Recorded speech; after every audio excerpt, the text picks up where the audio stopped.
Hello, I am अर्पित राहा और आज हम बात करेंगे यूसीड एंट्रेंस एग्जाम की तैयारी के बारे में। क्या हमें पीवाईक्यूज करने चाहिए? मैथ्स की वजह से आप कॉन्फिडेंट नहीं हो, प्रैक्टिस में क्या अप्रोच होना चाहिए? अगर ये सारी बातें आपके दिमाग में आ रही हैं तो दिस वीडियो में help you. So let's start. First point is importance of previous year questions. जब बात आती है यूसीड या सीड की तैयारी की तो एक गोल्डन रूल है, प्रीवियस ईयर के क्वेश्चंस आपके सबसे अच्छे दोस्त हैं। क्यों? क्योंकि ये आपको एग्जाम के पैटर्न समझने और रिपीट होते क्वेश्चन टाइप्स को देखने में हेल्प करते हैं। एक बात तो ये है कि इसमें आपको एग्जैक्टली वही क्वेश्चंस मिलते हैं जो पहले आ चुके हैं, तो ये डर नहीं रहता कि कहीं हम कोई फालतू के क्वेश्चंस तो नहीं कर रहे हैं, जैसा कि हो जाता है जब हम रैंडमली किसी भी सोर्स से क्वेश्चन करने लगे। और दूसरी बात यह है कि क्वेश्चन में यूज होने वाला अप्रोच रिपीट होता रहता है। कई बार तो क्वेश्चंस बहुत ही सिमिलर आ जाते हैं, जैसे कि ये या फिर ये।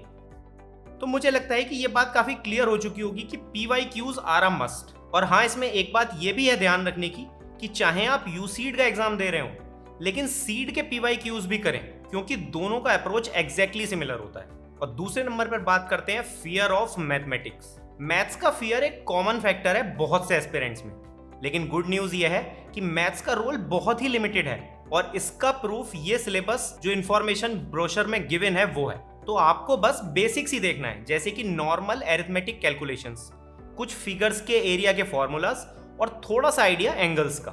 इसमें भी अगर हम नैरो डाउन करें तो आप एरिया के लिए सर्कल्स, ट्रायंगल्स जिसमें कि equilateral triangle is a must, और ज्यादा से ज्यादा सिलेंडर का फॉर्मूला याद कर लो। और एंगल्स के लिए बस बेसिक फॉर्मूला ट्रिग्नोमेट्री के पता होने चाहिए, जैसे कि tan थीटा क्या होता है, perpendicular upon base, sine theta क्या होता है, परपेंडिकुलर अपॉन हाइपोटेन्यूज।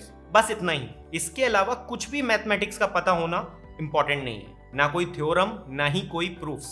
और वैसे भी डिजाइनर बनने के लिए आपको ये जो टॉपिक्स मैंने बताए हैं ये तो आने ही चाहिए ना। तो आई होप कि आप इस डर को इग्नोर करके अपनी प्रिपरेशन में बढ़िया से लग जाओगे। अब बात करते हैं प्रैक्टिस अप्रोच की। ये कॉमन क्वेश्चन है कि हमारा इन फाइनल डेज में अप्रोच क्या होना चाहिए, तो इसको आपको दो पार्ट्स में डिवाइड करना है। पहला part, give time to questions to understand the approach.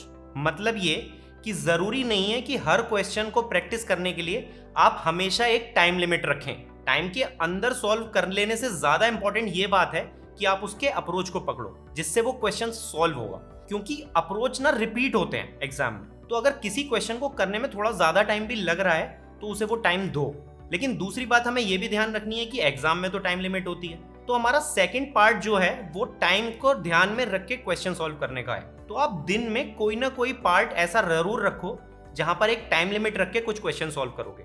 ये दोनों स्ट्रेटेजीज आपको साइमल्टेनियसली फॉलो करनी है। इससे आपकी अप्रोच बिल्डिंग भी होगी और टाइम लिमिट में क्वेश्चन करने की प्रैक्टिस भी हो जाएगी। तो फाइनली आपको ये बात याद रखनी है कि यूसीड एक नॉलेज टेस्ट नहीं है, बल्कि ये एक प्रॉब्लम सॉल्विंग चैलेंज है। प्रीवियस ईयर के क्वेश्चंस पर ध्यान दो, रिपीट होते क्वेश्चंस टाइप को पहचानो और प्रैक्टिस करो। लेकिन इससे भी ज्यादा जरूरी है आपका बिलीफ कि ये एग्जाम क्रैक हो सकता है, और वो भी इस रिमेनिंग टाइम की प्रैक्टिस में ही। तो बस अब शुरू हो जाओ and I hope you all clear this exam.